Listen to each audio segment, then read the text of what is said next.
د شمشاد نړیوال تلویزیون ډیرو ګرانو او قدرمنو لیدونکو السلام علیکم ورحمت الله وبرکاته. زمونږ هیواد خپرونې ته تاسو ته په نیکو هیلو او ښو پیرزوینو سره هرکلی وایم. دې هیله چې تېره اونۍ مو په خوښۍ او خوشحالۍ سره تېره کړې وي. دا ځل مو د هیواد د سیمو او څیرو د پیژندنې په لړ کې کونړ ولایت ته راغلي وو او د کونړ ولایت د غازي او ستر مجاهد میر زمان خان چې د خپلواکۍ د ګټلو ستر اتل دی تاسو ته در پیژنو. هیله مند یم چې د خپرونې تر پایه را سره ملتیا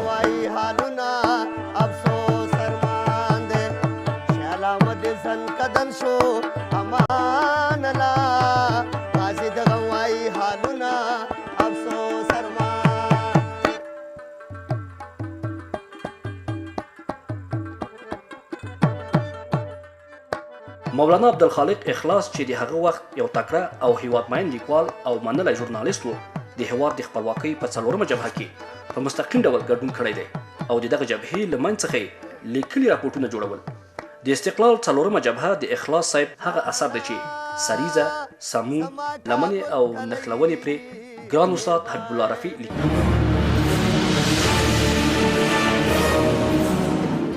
د اعلیحضرت امان الله خان ټول پلویان تر تهدید لاندې وو، تر جزا لاندې وو او تر رټنې لاندې وو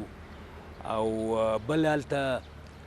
د صافیانو هغه شوی وو په کونړ کې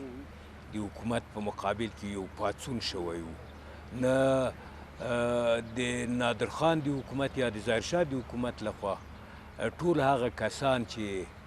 د کونړ سره ارتباط درلود یا د صافیانو سره ارتباط درلود مخور وو، هغه کسان دوی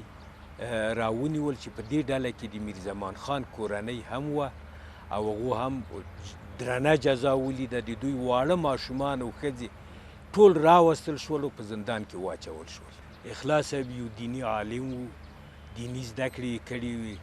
په عین حال کې روښانه سړی وو، په عین حال کې دی د کونړ وو، د دهواز د کلي اوسېدونکی وو. او کله چې میر زمان خان په 4مه جبهه کې فعالیت شروع کړ دی ورسره ملګری وو. د په دې جبهه کې سترګو لیدلي حالات ټول قلم بند کړي دي او دا ما یو وخت دا د استقلال 4مه جبهه په نامه دا کتاب چاپ کړ. لیکن په دې وروستیو کې د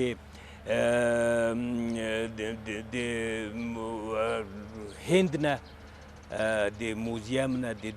دې کتاب اصلي نسخه د زماني صاحب لمسیانو را پیدا کړله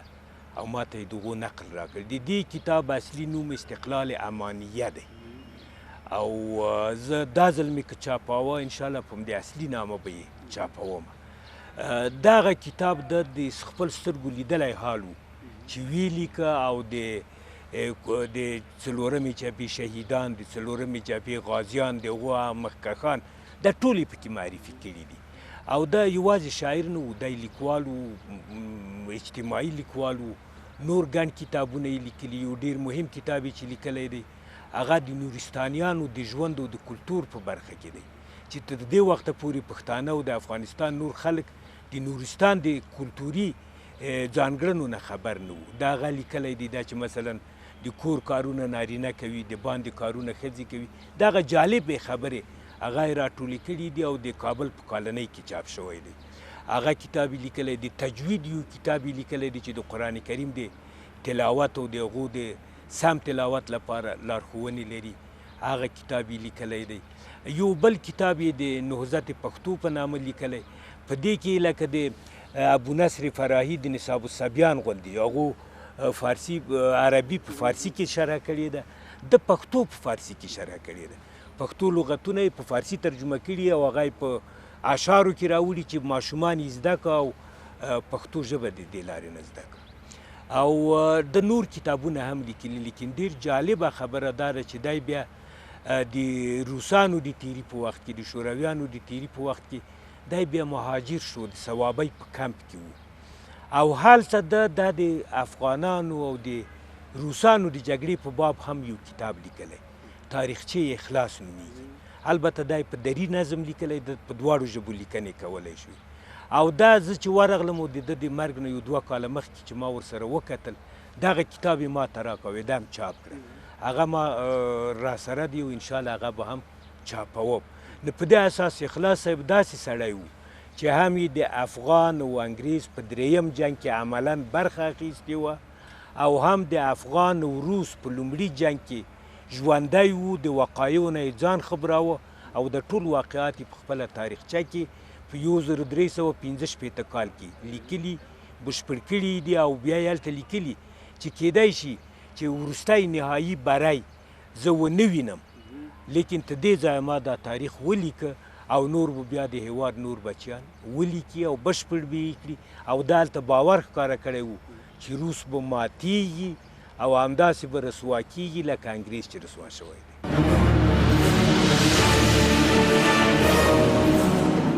په لومړي څپرکي کې د خپلواکۍ جګړه او په سوابقو یې زغلنده نظر په دوهم څپرکي یې د اثر مهمې څیرې لکه یو امان الله خان دوهم میرزمان خان دریم عبدالخالق اخلاص چې د کتاب مؤلف او ناظم دی بله برخه متن دی چې ویناوال یې په خپله اخلاص صاحب دی اخلاص صاحب د دغه دور ټول حالات په شعر چې مصنوعي رنګ لري بیان کړی دی د ساري په توګه دغه شعر ته ستاسو پام راوړم یو نښان د درجې چې د لوی خان دی د درباره لوی زمانه دا احسان دی په کونړ کې میرزمان باندې عطا شه چې تصدیق په صداقت د ده زما شه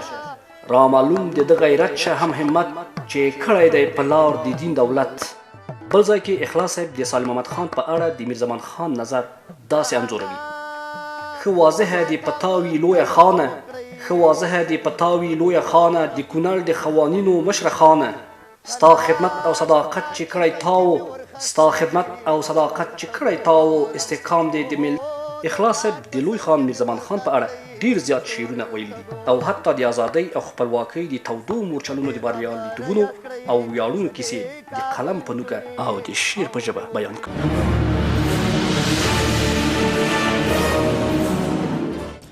زما نوم انجینیر اردلان زمانی دی زه د الحاج محمد ارسلان زمانی زوی یم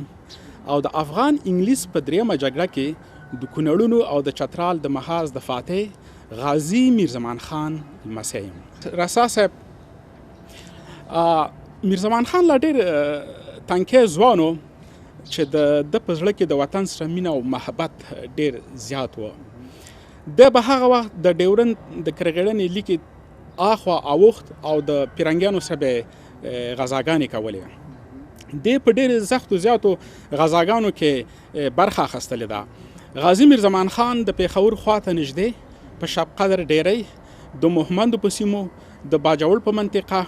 او په داسې نورو ډېرو آزادو قبایلي منطقو کې د پیرنګیانو په ضد غزاوې کړي دي خو په یوه ډېره ستره غزا کې چې په تاریخ کې د سرې غزا په نوم یادیږي او په 1908 میلادي کال کې وشوله د غازي میرزمان خان میړانه او د شهامت او د دې د شهامت انګازې د ډیورن د کرښې غاړه او دې غاړه خوري ورې شولې دغه سره غزا چې وه دا په 1908 میلادي کال کې وشوله او په دې کې ډېرو زیاتو د مومندو د قبیلې خلکو زیاته ونډه اخیستلې وه او په دغه غزا کې نه صرف دا چې دا د مومندو خلکو بلکې د ډیورن د دې غاړې خلک یعنې د افغانستان د منطقې خلکو هم په دې کې ونډه اخیستلې وه چې د په دغه کې یو ډېر زیاته میړانه چې وښودله دغه غازي میرزمان خان وښودله او د غازي میرزمان خان شهامت او د ده شهرت انګازې د سرې غزا څخه وروسته خورې ورې شولې د غازي میرزمان خان نوم په دغه وخت کې د عین الدوله غازي امان الله خان تر غوږو راورسېدو او د هغه مینه محبت سره هم پیدا شوله ولې یوه نقطه زه غواړم چې هغه دلته یاده کړمه چې په دغه وخت کې په باجوړ کې ډېر یو ستر لوی شخصیت هم و چې هغه د عمرا خان په نوم یادېدو دا هم ډېر یو ستر غازي و او دې په هغه وخت کې خپله یوه لور دا د غازي میرزمان خان په نوم باندې کړه د عمرا خان دغه لور چې وه د متین خان خور کېدله چې متین خان هم په خپل وخت او زمانه کې ډېر یو ستر شخصیت تیر شوی دی د عمرا خان لور په کونړ کې د بیبي په نامه شهرت درلودو او ډېره یوه دینداره ښځه وه او د ډېر د کونړ مېرمنو یې ډېر زیات احترام کاوه او د عمر تر اخرو پورې د کونړ په نواباد کې اوسېده، بالاخره چې په نواباد کې هم خاورو ته وسپارل شوه. تاسو ته پته ده چې د امیر حبیب الله خان حکومت چې و دا د انګلیسانو یو لاس کېنولی حکومت و. کله چې به غازي میرزمان خان د ډیورند تر لیکې اخوا اوښت نو بیا به انګریزانو شکایتونه کول او امیر حبیب الله خان ته به مکتوبونه رالیږل چې غازي میرزمان خان د ډیورند تر لیکې بیا راوښتلی دی او زموږ پر فوزي تاسیساتو باندې حملې کوي. دی څو واره زندان ته اچول شوی دی او څو واره عین الدوله غازي امان الله خان د ده ضمانت کړی دی، دی په ضمانت راخوشي کړی له زندان څخه او څو واره دی جریمې هم ورکړي دي غازي امان الله خان د هغه وخت حکومت ته. نو په آخره کې داسې یو وخت راځي چې غازي میرزمان خان داسې یو جیل ته اچوي د کابل په شیرپور کې چې غازي میرزمان خان ووژلی شي. نو په همدغه شپو ورځو کې چې کله حبیب الله خان لغمان ته راځي او دا په لغمان کې وژلی کېږي او کله چې غازي امان الله خان په کابل کې د خپل حکومت اعلان کوي نو د په لومړۍ ورځ کې دا غازي میرزمان خان له زندان څخه راوباسي. یوه ډېره مهمه خبره محترم رسا صاحب غواړم چې هغه تاسو ته یاده کړم، هغه دا ده کله چې غازي امان الله خان د کابل په عیدګاه جومات کې د ازادۍ اعلان کوي او دا افغانانو ته وایي چې زه به دا ملي لباس دا فوزي لباس تر هغې له خپله تنه ونه باسم تر څو چې مې د خپل ملت ته د ازادۍ جامې نه وي اخیستلي. په دغه وخت کې غازي میرزمان خان هم د غازي امان الله خان تر څنګ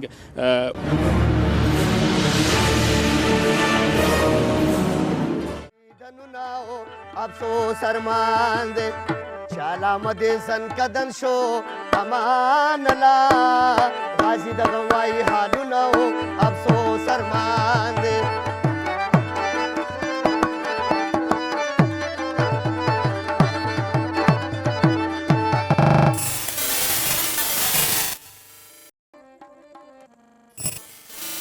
باتے دے دستا نام و نشان شہیدہ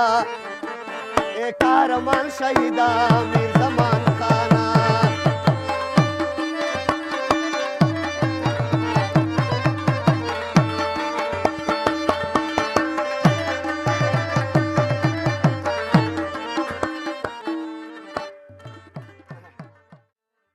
کاندید اکادمیسن سیستانی د افغان جرمن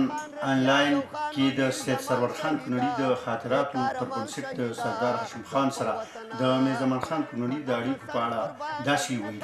هغه وخت چې سردار هاشم خان د ننګرهار والي یعنی په 1919 د هغه کړنې او خوځښتونه ټول د انګریزانو په ګټه. ډاکټر هاشمیان د خپل پلار سید سرور خان کورنۍ له خولې لیکي چې سردار هاشم خان د ننګرهار والي د استقلال د اخیستلو نه وروسته د میرزمان خان کونړي سرسخترین دښمن و. هغه په دې برخه کې ډېر شکایتونه او دسیسې په کار واچولي. هغه غوښتل چې اعلی حضرت امان الله خان ته هغه یو غیر مطلوب او خطرناک انسان وروښيي. خو د سید سرور خان کونړي په وسیله چې د میرزمان خان سره یې ښې اړیکې درلودلې او ملګری و شنډې شولې. تر هغې چې د امان الله خان د واکمنۍ نه وروسته چې په هغه وخت میرزمان خان هم وفات شوی و د هغه د کورنۍ او د سید سرور خان د کورنیو سره یې ډېر بد وضعیت پیل کړ. سید سرور خان ته یې د کور د نه وتلو امر صادر کړ او 7 کاله یې په خپل کور کې نظربند وساته. خو د میرزمان خان کورنۍ چې شمېر یې 100 تنو ته رسېده د ماشومانو، سپین ږیرو، ښځو او نارینهو په ګډون لومړی د دې مزن زندان ته واچول او 14 کاله یې هلته په ډېر سخت زندان سره تېر کړل چې 28 تنه یې د سختو ناروغیو او ستونزو له امله په زندان کې مړه شول او بیا وروسته یې د زندان د خلاصېدو نه ټوله کورنۍ هرات ته تبعید کړه او 8 کاله یې هلته د تبعید په دوران کې تېر کړل تر څو چې د اعلی حضرت محمد ظاهر شاه د دیموکراسۍ په لومړیو کلونو کې د هرات میراستانه او کونړ ته ولاړل. په لنډه توګه باید وویل شي چې د سردار محمد هاشم خان 17 کاله صدارت دوره کې د امان الله خان دوستان او ملګري یو د بل پسې ښه وټکول او په دې ترتیب سره یې انګریزانو ته ښه خدمت وکړ. سرکانو سره ستاسو تړاو چې هغه میا صاحب د سرکاڼو هغه یو روحاني سړی و زیاد عامل او دا سرکاڼیواله هم یو ښه خلک مونږ سره راغلي بیا مونږ له ځای نه راکړو زمونږ پلار هلته دغه شو بیا لاړو مروره کې وو چې نادر خان پاچا شو بېرته بېرته راپور وتلو بیا یو څه موده په کراله کې دی هغه قاضیانو زمونږ ماماګان کې دا دې نه بېرته راغلو آباد نو زمونږ د پلار خلاواغم خرابه ترابه شو ګډوډه دا مونږ انداز بیا پس پرانه چې مونږ راغلو نو مونږ داسې هغه دغه غونډې مو وکړم دا زه رالم دلته دا ځایونه ما جوړ کړو بیا هم دا بل روډ د یارمات خانه هغه پښتني تجارتي بانک دغه نو کړو هغه په پېښور کې بیا مې هغې له دا ځایونه جوړ کړو نښانونه اخیستلي هغه هر څه زموږ هیڅ شی موږ سره نه قباله نه سند نه نشان هغه ځکه چې لوی والا زموږ ټول بندیان شول هغه تراشي کې هغه هر څه د حکومت په لاس باندې ورغلی دی موږ نه هر شی زموږ ټول ته دی بل د حکومت فشار هم د ورکوټوالي نه دغه فشارونو دغه اوس دلته ما یو دغه اعتمادي مې یو ولمشهور د ملکي نظامي پاس پارک اوس زما د پته نه دا سند زما دغه د نوم نه هېرېږي هغه دیو داسې فرمانونه کړي چې هر څوک په دې باندې عرض کوي هر څوک چې ساده لري نو هغه کې داسې وو چې دا اصلاح اخبار وو حکومتي اخبار دا مې دې منصبدارانو مې ورکړو بیا بیا د معاش نه ته پیسې ګرځولې هغه چې کوم یو دلته نوبت و دلته راته هغه اخبار بیا دلته رالېږه هغه اخبار موږ وروالو موږ چېرته رسو مخبرانو به دا خبر کړو چې دوی امان الله خان ګوري په اخبار کې هلته چې اخبار خپله د دوی اخبار یعنې څه زمان شهیدا ای قهرمانا کبر سلام بدر توکم قهرمان شهیدا ای میر زمان شهیدا چې خورې نکړې د میر زمان سپین مړوندونه قهرمان شهیدا ای قهرمان شهیدا میر زمان خانا تاریخ پاتې د دستانه منشان شهیدا ای قهرمان شهیدا میر زمان خانا په پای کې ویلی شو چې غازي میرزمان خان کونړي نه یوازې د افغانستان د 1919 میلادي کال د ارنوي په غزا کې مهمه ونډه اخیستې وه او په دغه جبهه کې انګریزانو ته داسې ماتې ورکړې وه چې انګریزان یې متارکې ته مجبور کړل بلکې دا د ازادۍ نه وروسته د غازي امان الله خان د اصلاحاتو د پلي کولو یو ډېر مهم نږدې ملګری پاتې شوی هم دی هم د ده مرسته وه چې په منګلو کې شورش غلی شو او شاه امان الله خان د واکمنۍ په وروستیو وختونو کې د شینوارو او په ننګرهار کې د نورو بغاوت کوونکو په غلي کولو کې عمده او اساسي رول ولوباوه غازي میرزمان خان چې د انګریزانو د سترګو اغزی و تل د هغه د مرګ په لټه کې و چې بالاخره د څو تنو انګریزي جاسوسانو لخوا په شیګل کې د ماخوستن د لمانځه د ادا کولو پر مهال ووژل شو اروا یې ښاده او ایلین دې نصیب وي ګرانو لیدونکو دا وه زموږ د خپلواکۍ د څلورم محاذ د ستر اتل غازي میرزمان خان په اړه خپرونه چې تاسو ته در وړاندې شوه تر بلې خپرونې چې بیا زه داد محمد راسا ستاسو په چوپړ کې حاضرېږم د یو موټي پرمختللي او هوسا افغانستان په هیله تاسو په لوی او متعال ذات سپارم تل خوښ او د ژوند په چارو کې بریالي اوسئ